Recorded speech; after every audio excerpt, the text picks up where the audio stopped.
मेरा नाम अदनान दमीर खान है। जब इस कहानी की शुरुआत हुई तब मैं मर चुका था।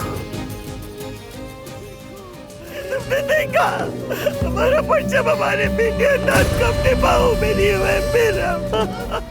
देखिए, मैं कह चुकी हूँ आपसे पहले भी,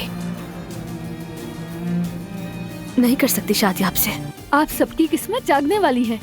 आदिल दमीर खान जमरुद को पसंद करता है, जमरुद से शादी करना चाहता है वो।